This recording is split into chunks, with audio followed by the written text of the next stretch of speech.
Hello, thank you for watching. Oh my, what a mess.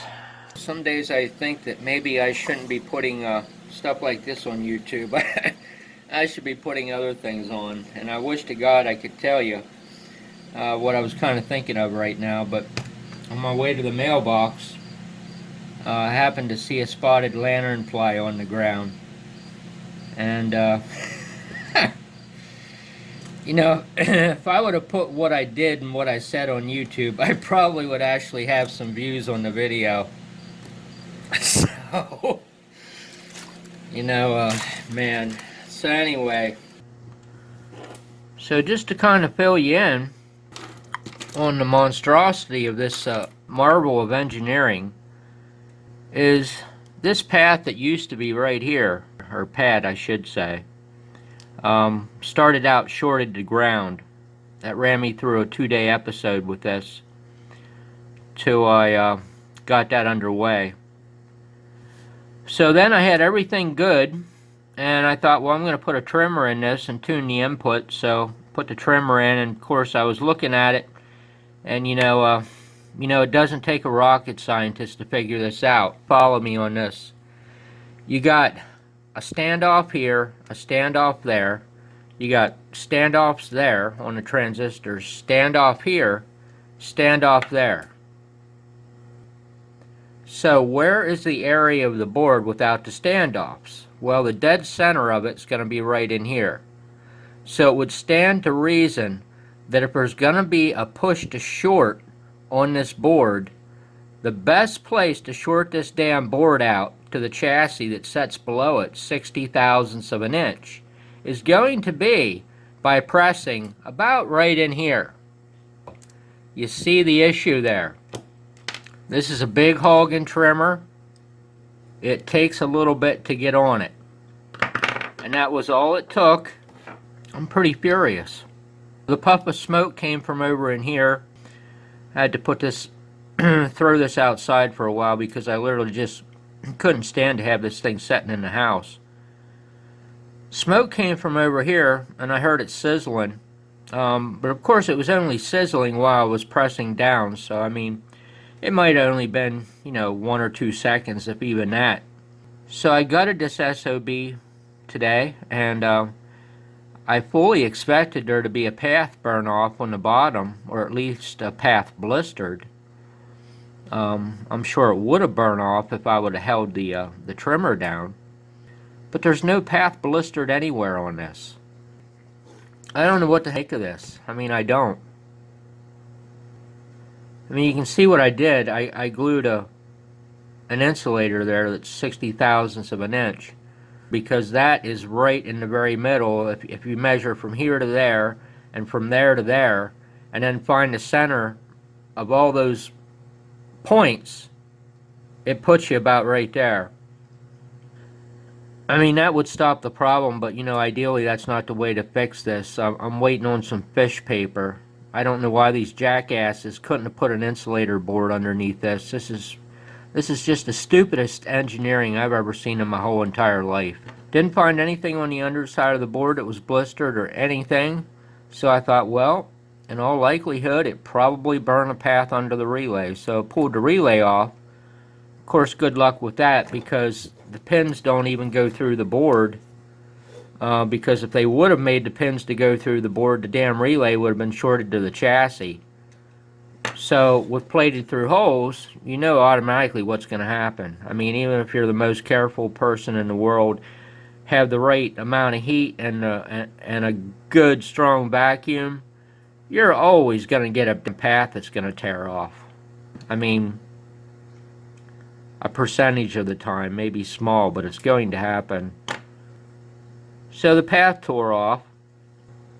Of course, you can't just drill through and insert something, because there's actually a path on the other side that's completely different. I tried to pull a wire through right close to the terminal here,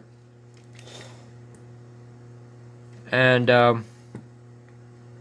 but now there's a problem with that, because in order to do that I need to wrap this damn wire around the relay. Well, the only problem is the damn relay doesn't come through the board, so how in the hell can I wrap it around the terminal, around the pin? So if you take this and you bend it up and you shove it down in the hole, well, now you got another problem because there ain't no clearance to do that kind of BS on this board. I mean, as soon as that wire has to make that kind of turn, that wire is going to be humped up off the board. And everything has to lay completely flat. So I don't know how to get this wire on there. I mean, that's really secure. I mean, yeah, I could just stick the relay in the hole and then fill this full of solder and yeah, just pull it across and solder it and clip it off. But ideally, it should be a better connection than that. I don't do half-ass work. I mean, I really don't. I don't like to have to do that. I'm pretty taxed out here on this unit. I don't think anything's ever really taxed me out quite this bad before. I went through, pulled all these eyelets out with a vacuum and filled all these holes in, did all the switches, tinned up some of the pads, cleaned everything down. There was a big pile of solder and shit laying under here that was actually shortened to the board. That's why I spent 2 days tearing my hair out trying to figure out why the meter didn't work. It didn't surprise me. I knew that was going to be there when I took the board off.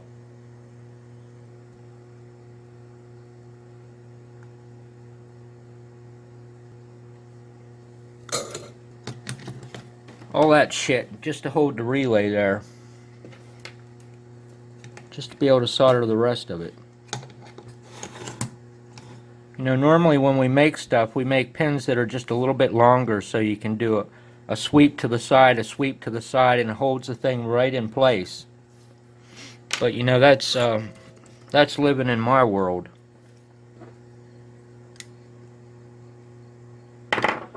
You know, the messed up part is I probably really shouldn't even be doing this, putting this relay back in anyway, because I was gonna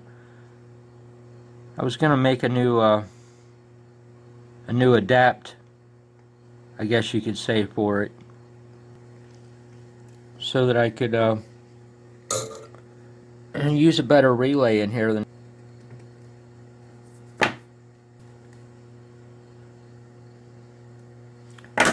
The only thing I can do is just bend the damn thing down and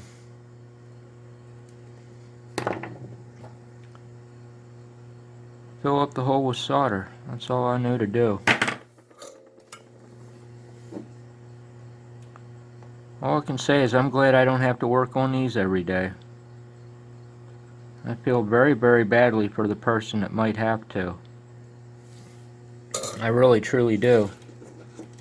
But, you know, there is always a good note to everything. And that is when you build your own, you don't have to worry about bullshit like this. So I think that's the important thing to keep in mind. There's always other options where you don't have to mess with this stuff.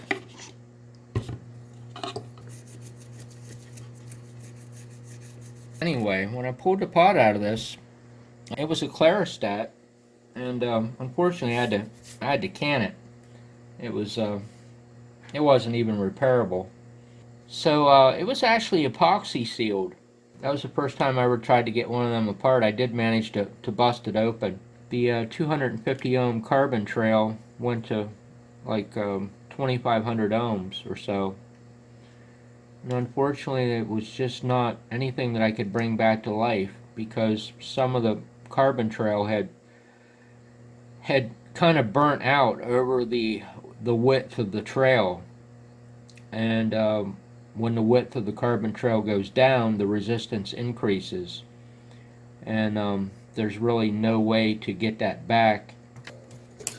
But I kind of expected that when the guy told me. He said, well, somebody told me to crank everything up and run a really hot signal into it and turn the attenuator back on it, or the variable back on it. And I thought, well, that's exactly what's going to happen when you do that, because it's going to set that big huge voltage drop across a greater amount of resistance So it's going to have a tendency for the whole pot to go bad, as opposed to just the very end of the pot, if that makes any sense. If you had the wiper turned up towards the end, that would be considered the very end of the pot. But when you crank that back towards the start of the pot, that puts the full closer to the full amount of resistance in the circuit. So I just have to, I'm at the mercy of the mail lady here, see if what she's going to bring me. She might bring me a pot, but I don't think she's going to bring me any fish paper today to to put this thing back together. So anyway, we'll wait and see. So probably going to crack this open, because you know these are old pots.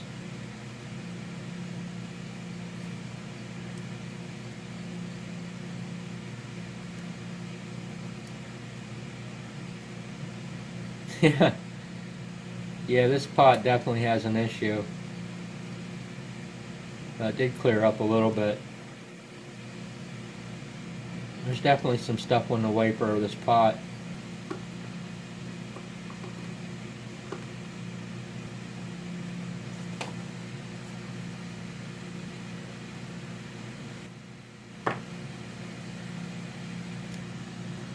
So what I normally do is just get a piece of like 1,000 grit or 1,200 grit emery cloth and wet it down a little bit.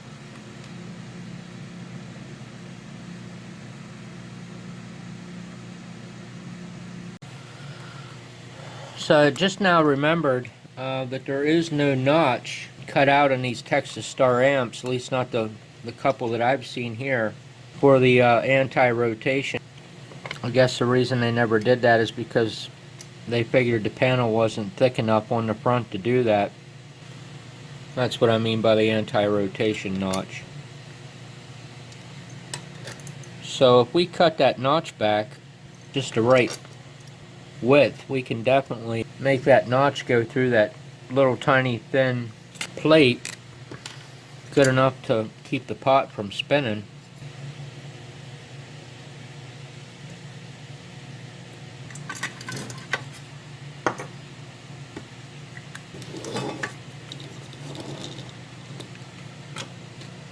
So all it needs is just a notch in there for that notch to set. Again, it's another day where I can't find my stinking arbor. Can't find the spindle to stack some wheels on it. I don't know if this thing will... I don't know if that cutter there will do it or not. Alright, I think I got it here. I think I might have cut it a little bit too wide. It's better than what it was. If that pot is smashed up against the front there, it's just going to need a little tiny bit ground off of it and it'll be flush. Probably file that much off of it.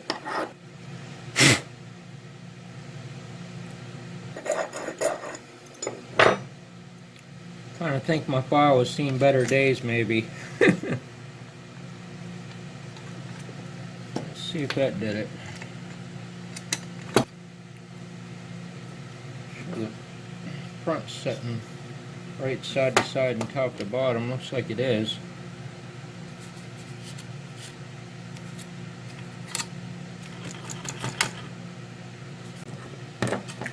So I would call it pot problem fixed. One problem down, a couple more to go. Shaft length was right. Everything looks good.